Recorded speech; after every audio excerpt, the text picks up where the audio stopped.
Aujourd'hui au Bosquet, on a des jeunes de 1 an, des jeunes de 2 ans qui sont condamnés à jouer dans des ruelles, dans des voitures cassées. Pourquoi? Nous on paye des impôts. Pourquoi à Montfermeil il y a des espaces de jeu? Pourquoi il n'y en a pas au Bosquet? C'est ça qu'il faut se demander. Et pour ça les gars, pour pouvoir changer les choses, il faut militer. Militer, c'est prendre une carte d'électeur et voter.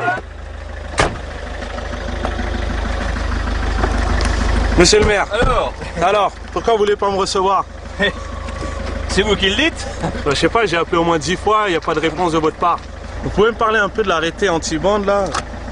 Écoutez, je suis très heureux de l'avoir pris parce que ça a permis une certaine prise de conscience et à ce que certains actes tout à fait intolérables sur la ville cessent.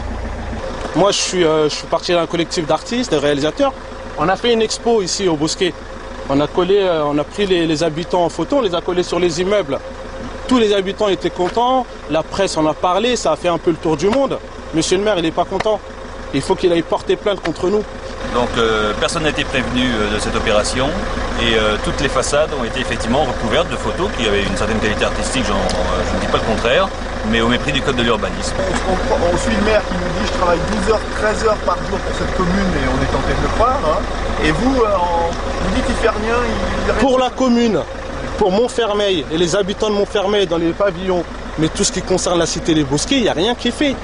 Il le dit, il a envie de faire de Montfermeil un petit Neuilly. Moi, je voulais savoir comment ça se fait, vous investissez 6 millions d'euros dans un parc arboricole et qu'il n'y a pas un seul espace de jeu pour les gosses. Et tant que j'ai pas tout acheté, je peux rien faire parce qu'on est toujours sous le régime de la copropriété. Donc en gros, rien ne va se passer alors.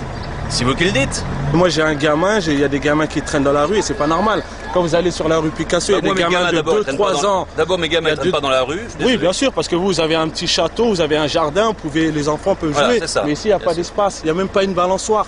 C'est pas normal, monsieur le maire. Vous savez combien j'en ai mis de balançoires et combien de fois elles ont été cassées? Allez-y. Hein? Allez-y. Eh bien j'ai arrêté d'en mettre parce que j'en avais assez. Difficile de discuter dans ces conditions-là quand même. Moi je suis là, monsieur, je discute, il n'y a pas de souci. Hein, je suis là, bien. Vous avez des choses à me dire, vous me les dites, il n'y a aucun problème. Je suis là pour vous écouter aussi. Hein.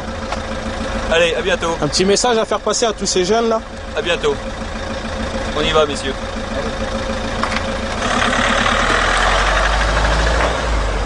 Oui, le plus grand parti politique de la France, c'est le peuple, mesdames et messieurs. C'est vous, c'est moi, c'est tout le monde. Venez avec nous, mesdames et messieurs. Nous allons en direction de l'Assemblée nationale remettre nos doléances, nos constats et nos propositions. Nous avons arnaqué pendant 30 ans, aujourd'hui c'est fini. On y est, on y reste, et on va aller jusqu'au bout. Association du collectif Liberté, Égalité, Fraternité, Ensemble et Unis. Donc voilà, si on veut changer les choses, il faut être ensemble et unis. C'est ce qu'on a voulu faire. C'est ce qu'on a voulu faire en regroupant tous ces partis politiques à l'Assemblée nationale, mais apparemment ils veulent travailler chacun de leur côté. Je trouve que c'est vraiment super important qu'il y ait des jeunes qui se mobilisent, qui se prennent en main, qui disent les choses, qui aillent recueillir la parole.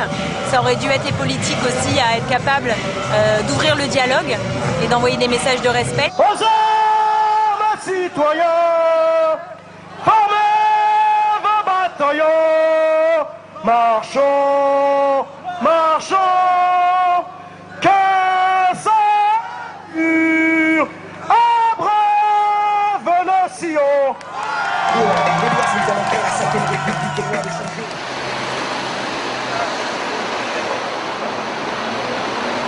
Oui, quand même. Nous sommes assez fiers quand même d'être arrivés jusqu'ici et on va continuer le chemin pour que certains citoyens soient considérés vraiment à leur juste titre. On est dans l'ascenseur social, là, il décolle enfin. Bonjour, merci de nous accueillir. André, sénateur, bonjour. Mesdames et messieurs, aujourd'hui, 25 octobre 2006, un an après les révoltes sociales qui ont secoué notre pays suite à la mort de Bouna Ziad à Clichy-sous-Bois, nous avons l'honneur et le privilège de remettre en main propre ce cahier de doléances à ceux qui ont la charge de veiller au destin de la nation. Une chose est certaine, le modèle social français n'est plus un exemple pour les autres. Il est en panne et c'est à nous tous de lui apporter les réparations qui s'imposent. Nous avons, hélas, le plus grand regret de constater que, un an après, rien n'a changé, malgré l'intensité de la colère exprimée. Merci. Merci.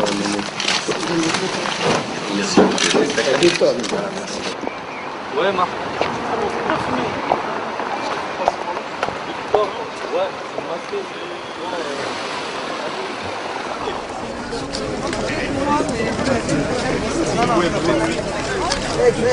Ça va bien.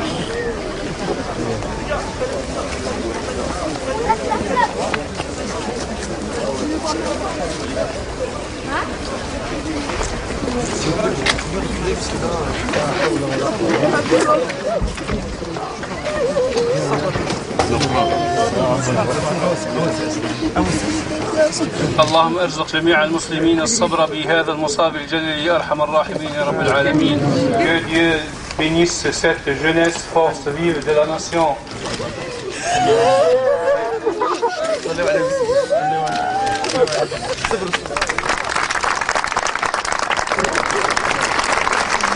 Merci. Merci.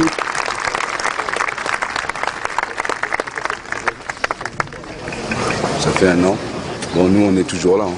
Voilà, on va continuer le combat jusqu'à que on obtienne ce qu'on nous a promis et en espérant que les jeunes seront derrière nous, arrêteront de brûler, casser et tout ça.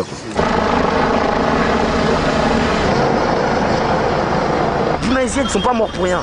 Même si on dit tout ce qu'ils nous ont dit la journée, ça reste dans le cœur, mais faut avouer que on va détruire ces fils de pute de Kizé là, et leur voiture, on va tout détruire. Organisez-vous, je sais pas, il y a un chien qui va là-bas, il y a des chiens qui vont là-bas. On va tous dans le photo, les vestes.